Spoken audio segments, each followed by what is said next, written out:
इमाम साहब आपकी आवाज में थोड़ी डाउन आ रही है आज। हेलो, हाँ, आपकी आवाज थोड़ी डाउन है मेरे ख्याल से। जी पहले की तरह नहीं है, कुछ फर्क है। जी जी जनाब, जी मैं सुन रहा हूँ। जी जी, सूरह इसरा की आयत नंबर 31 की बात कर रहे हैं जी, 31 की बात। जी हाँ, वला तक़्तुलू औलादकुम खशियत इमलाक नहनु नरज़ुक़ुहुम व इय्याकुम इन्न क़त्लहुम कान ख़ित्अन कबीरा। असल में ये इस मजमून की ऐसी आयत कुरान में एक और जगह भी आई है, इसमें सिर्फ थोड़ा सा लफ्जी इख्तिलाफ है।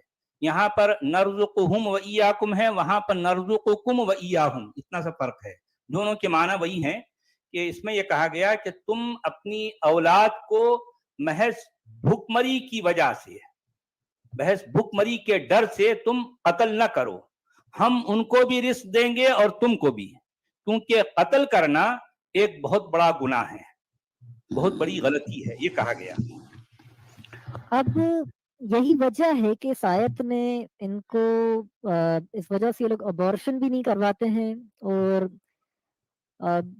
एक नहीं, बड़ा एक ज़ख़ीरा है हदीसों में कि अल्लाह के नबी के पास एक सहाबी आए और कहा कि अल्लाह के नबी, एक औरत बहुत दीनदार है, बहुत नेक है और मैं उसे पसंद करता हूँ, उससे निकाह करना चाहता हूँ, मगर उसमें खराबी है कि वो बच्चे पैदा नहीं कर सकती। तो उन्होंने कहा कि इससे निकाह मत करो, इससे निकाह करना हराम है। तो फिर उसके बाद वो दोबारा आया, कहा कि अल्लाह के नबी, मैं उससे निकाह करना चाहता हूँ। कहा नहीं, उससे निकाह तुम्हारे लिए हराम है। जब वो तीसरी दफा आया तो कहा कि ऐसी औरत से निकाह करो जो ज्यादा से ज्यादा बच्चे पैदा कर सके, ताकि कयामत के दिन मुझे तुम्हारी तादाद पर फख्र हो। अब ज्यादा बच्चे पैदा करे जाएंगे, वदूद की वो बात आई है ना, फ़इन्नी उबाही बिकुमुल उमम यौमल क़ियामा। अब ज्यादा बच्चे भी पैदा करे जाएंगे और इस आयत से मिला के ये भी समझा जाएगा कि देखो, पालने वाला तो अल्लाह है, उनको हमें अल्लाह जो है, हमें कुरान कह रहा है कि अपने बच्चों को कत्ल मत करो मुफलिसी के डर से। तुम्हें भी रिस्क अल्लाह देता है, उन्हें भी रिस्क अल्लाह देगा। तो यहाँ पे मुसलमान ताकि अपने बच्चों को नहीं मारे, कुरान ने कत्ल करने को एक अजीम गुनाह भी कह दिया।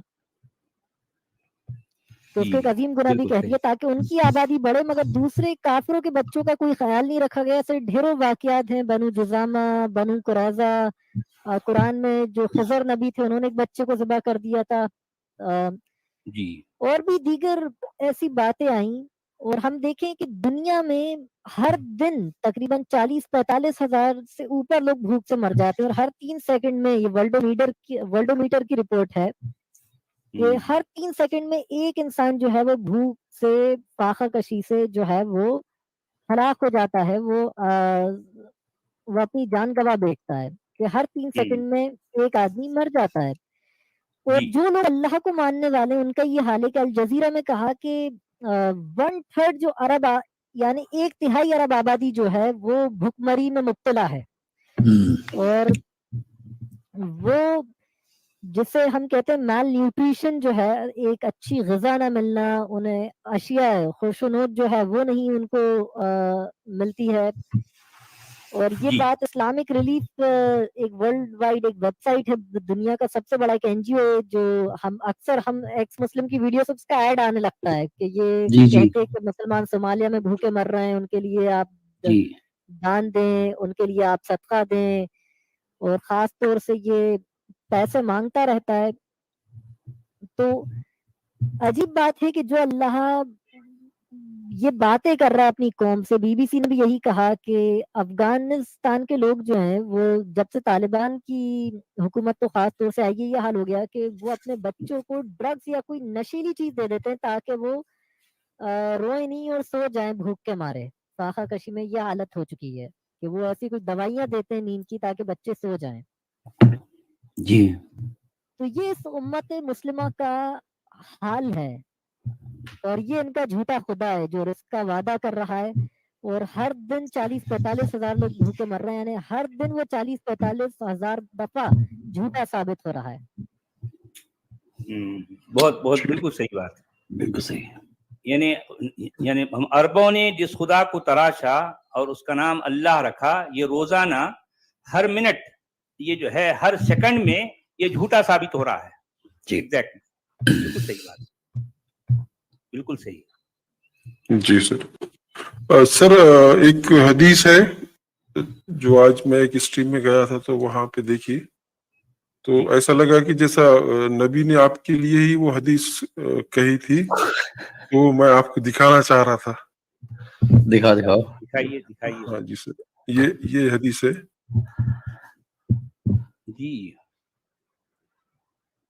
اس میں قال رسول اللہ صلی اللہ علیہ وسلم لا تسافروا بالقرآن فإني لا آمن ان يناله العدو قال ایوب فقد ناله العدو وقاسموكم به. اچھا یعنی قرآن کے ساتھ سفر نہ کرو کہ میں تم جو ہے اس بات کی کوئی جو ہے کوئی امانت نہیں دیتا کہ تم پر جو ہے تمہارے ساتھ یا تمہارے پاس کوئی دشمن آ جائے تو فقد نالہ العدو وخاصموکم, تو اس کی وجہ سے تمہاری جو ہے کوئی مخاصمت کوئی لڑائی جھگڑا نہ ہو جائے. جی سر. اس کا اردو ٹرانسلیشن تھا یہاں پہ انہوں نے کیا ہوا جی قرآن کے سفر قرآن کے ساتھ سفر نہ کرو کیونکہ مجھے اس بات پر اطمینان نہیں کہ وہ دشمن کے ہاتھ لگ جائے. ایوب نے کہا قرآن مجید دشمن کے ہاتھ لگ گیا تو وہ قرآن مجید کے ذریعے سے اسے آڑ بنا کر تمہارے ساتھ مقابلہ کرے گا. جی سر. یہ یہاں پر بریکٹ میں انہوں نے ایک لائن کا اضافہ کیا ہے, اس طرح سے اس کا معنی ٹھیک ہے, یہ بات بھی صحیح ہے. اس میں انہوں نے کہا کہ اگر قرآن کسی دشمن کے ہاتھ لگ گیا تو پھر قرآن کو بہانہ بنا کر قرآن کو آڑ بنا کر تمہارے ساتھ مقابلہ کرے گا. ہاں یہ بات بھی صحیح ہے کہ سچوالا کے ہاتھ قرآن لگ گیا اور پھر اس وجہ سے دنیا کے سارے مفتی سارے علماء یہ اپنا منہ چھپائے پھر رہے ہیں. قرآن کو لے کر سچوالا کے سامنے آ کر مقابلہ کرنے یا اس سے دو بدو بات کرنے کی ہمت کسی کے اندر بھی نہیں ہے. یہ بات تو ہے صحیح ہے. اور میں اس راز کو جانتا تھا کہ قرآن وہ سلج ہیمر ہے, وہ جو ہے ہتھوڑا ہے کہ جس کو بنیاد بنا کر یہ جس کے ذریعے سے یہ اسلام نامی عمارت کو جو ہے زوردار طریقے سے ہلایا جائے گا, اس کو مارا جائے گا, ٹھوکا جائے گا. تو اسلام جیسی عمارت کو ٹھوکنے کے لیے قرآن جیسے ہتھوڑی کی ضرورت ہے, اور یہ ہتھوڑا سچوالا کے ہاتھ لگ گیا ہے. اور یہی وجہ ہے کہ دنیا کے علماء اس بات سے گھبراتے ہیں. خالص قرآن پر بات کرنے کے لیے علماء ایسے جیسے ان کے پر جلنے لگتے ہیں, ان کے اندر اتنی جرت اور حوصلہ نہیں ہے کہ قرآن پر آ کر بات کریں. کہیں بھی آپ دیکھیں کہ میں چیلنج کرتا ہوں, اگر میں قرآن ہی کی بات کرنے لگ جاؤں تو بڑے سے بڑا عالم فوری آپ دیکھیں گے 1 منٹ کے اندر وہ قرآن سے باہر چلا جائے گا. قرآن کے کوٹ کے اندر وہ اپنے آپ کو نہیں رکھ سکتے, کیونکہ قرآن کو لے کر وہ خود میرے سے بات ہی نہیں کر سکتے. ان کو حدیث پہ جانا ہی جانا ہے. وہ قرآن پہ ٹھہر کے بات نہیں کر سکتے.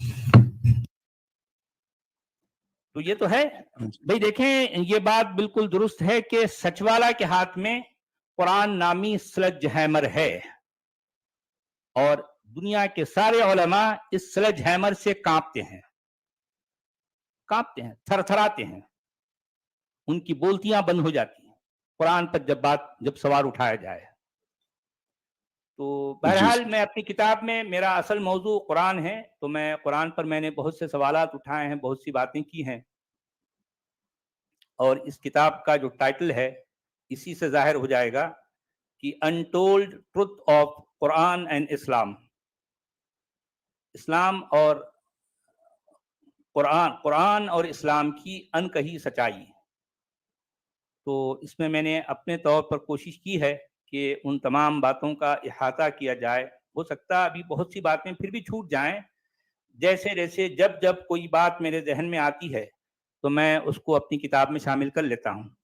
تو یہ پڑھنے والوں کے لیے یقیناً دلچسپی کا باعث بنے گی. یہ کتاب بہت زیادہ ضخیم تو نہیں ہے, 50, 55, 56 صفحات کی ہے.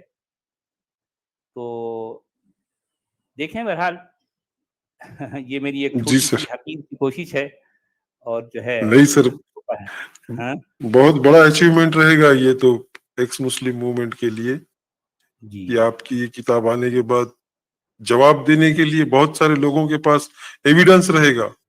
آج ہم بات کر رہے تو اب مسئلہ یہ ہے جی سر